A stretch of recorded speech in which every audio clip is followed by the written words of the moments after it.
Now let's dim the lights and prepare for a journey into the unknown. Remember, in the world of Scary Stories Avenue, it's not just about the stories, it's about the nightmares they bring to life. And if you're watching alone, well, are you really alone? As the city's cacophony dims with the setting sun, Mark, in his mid-30s, weary from a day of unfulfilling office work, walks through the less-traveled streets, seeking solace in solitude. His mind wanders over his life's monotony, the unrealized dreams, and the growing sense of isolation in the urban sprawl. As he crosses an old bridge, the sound of a faint whisper pierces the silence. He turns to see two children standing at the edge of the bridge, their eyes unnaturally dark, absorbing the fading light. They speak in unison, their voices eerily flat, asking for help, claiming they're lost and need a safe place.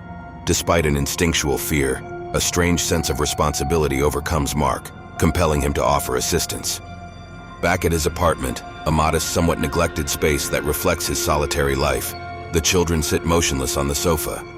Their presence feels increasingly oppressive, filling the room with an intangible dread. Mark's attempts to call for help are met with deadlines and malfunctioning devices. The children's eyes seem to follow him, their gazes piercing. As time stretches, Mark notices disturbing occurrences. His late mother's portrait falls off the wall. The television flickers onto static, and shadows twist into menacing shapes. The children's whispers grow louder, yet he can't discern the words. A cold fear grips him as he realizes these children are not what they seem. Driven by a mix of terror and desperation, Mark confronts the children. He demands to know who they are and what they want.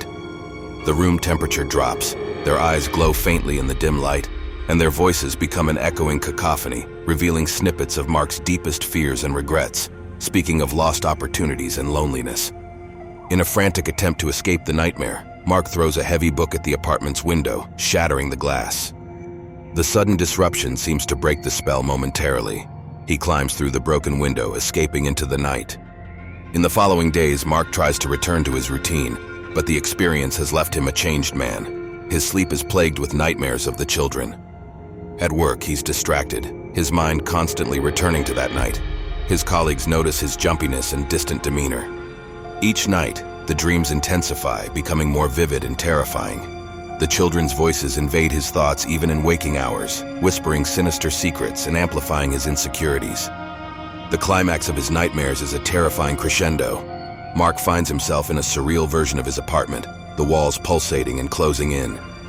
The children, their eyes now glowing like black stars, reveal their true nature. They are manifestations of his own fears, born from the depths of his subconscious. As he wakes up in a cold sweat, the line between reality and nightmare blurs. The morning routine provides no respite. In his bathroom mirror, Mark's reflection is replaced by a vision of himself, but with the same black void-like eyes as the children. Behind him, the children stand, their smiles wide and chilling. Now, before you drift back to your everyday adventures, remember, the monsters are always watching. If you need a reminder, hit that like button. And for more tales from the abyss, well, subscribing wouldn't hurt. Just don't blame me if the shadows find you first.